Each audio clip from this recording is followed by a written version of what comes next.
What's up, guys? Rob Brown here, for thelines.com, playpicks.com. Let's talk some Thursday night football and what should be a good one. Listen, there are still hours until this game happens. There might be more COVID. There might be more mayhem. There might be more people that are not going to be playing in this game. But as we sit right now, the Kansas City Chiefs are 3-point road favorites over the Los Angeles Chargers, a total of 52.5 in this game. What we do know, Chris Jones will not be out on the field for Kansas City Chiefs. He is in the COVID protocol. We know on the Chargers side of things, Austin Eckler is questionable. Derwin James is also questionable.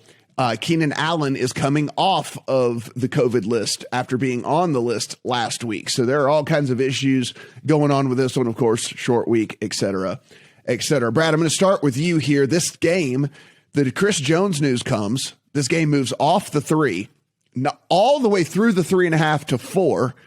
Then we get before the Chris Jones news. Chris Jones news happens. It falls all the way from 4 back down to 3. Then you get all the Chargers news come out, and the line just stays the same. So I don't know exactly what made the thing move in the first place. Maybe there was just a ton of Chargers backing that was going to happen anyway, and they just went ahead and took it at 4 while they had the opportunity. But pretty interesting how this line has come back down to where it started, and looks like we're going to be there when this thing kicks off.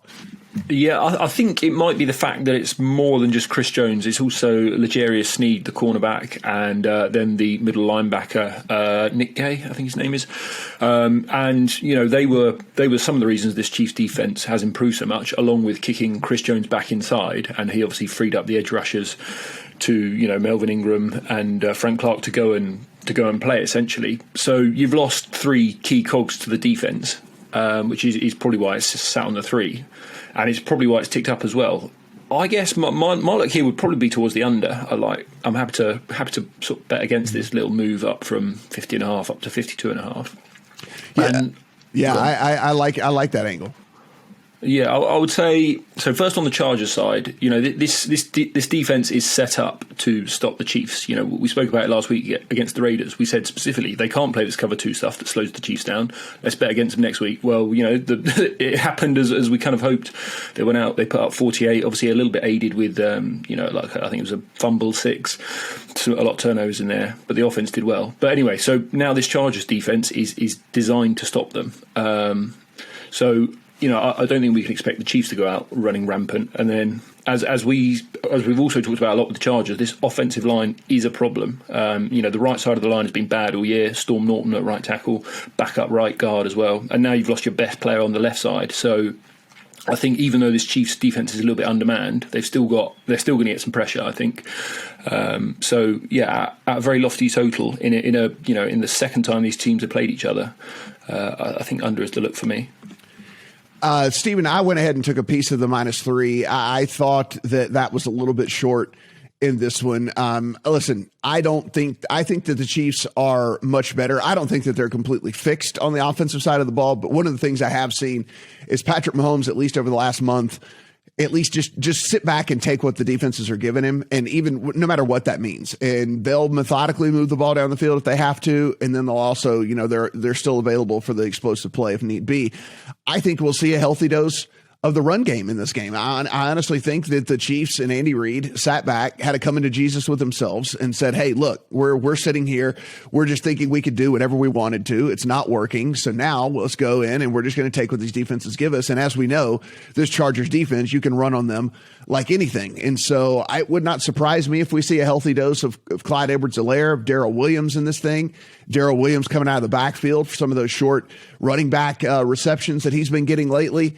And they just kind of take what the Chargers give them. And I thought the 3 was a little bit short. How are you looking at this one? I think this is a really interesting litmus test for the Chiefs, because if you look at this winning streak that they're on, let's be honest, their numbers overall in this stretch are bolstered by 2 40-plus games against the Raiders. The rest of that winning streak, 22 points against the Broncos, 19 points against the Cowboys. Even without Aaron Rodgers on the field, just 13 points against the Packers, just 20 points against the Giants. So is this team for real, or did they just get to play the Raiders a couple of times here, and that's affecting our perception of this Chiefs offense? Because I will say that our lead writer Eli Hershkovich did bet the Chargers plus 3.5 earlier this week. He thinks that the loss of Rashawn Slater at left tackle is pretty much canceled out by the Chiefs not having Chris Jones in this game. So that's an interesting kind of mini matchup to watch and see how that plays out. But to the point I was trying to make, Patrick Mahomes over this stretch, just the 12th lowest completion percentage over expectation. So I'm not ready to crown the Chiefs yet. I understand why -3, just if you take it from a bigger sample size from what we know about this team over the past couple of years, but we're right back to having that debate, aren't we? We've talked about this all season. Which team is it? Is it the team from years past, or is it the team that we've seen for a lot of this season? I see a team that's still relying a lot on their running backs, like you mentioned, with Clyde Edwards-Helaire and Darrell Williams even in the passing game. And I don't know, I have this sneaking suspicion that Travis Kelce might be playing hurt. I have nothing to go by other than his recent production. But they just don't seem totally back yet, right? They're winning these games even without big games from Tyreek Hill, even without big games from Travis Kelce. So this is a litmus test for me in this game.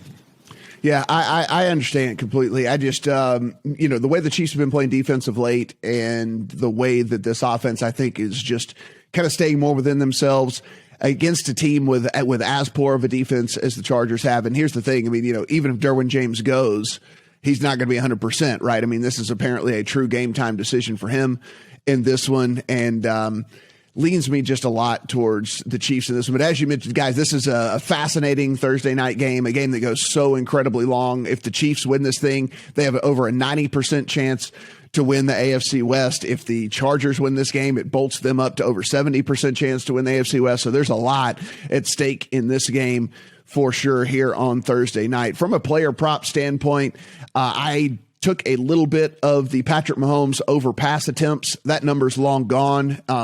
I still think that there's a tiny bit of a lean to the over, but I had 35.5. I think it's all the way up to 37.5. So just something to consider in that one as well. I do like Brad's look at the under. Now that this thing continues to rise on exactly what, I'm not sure. So continues to rise here.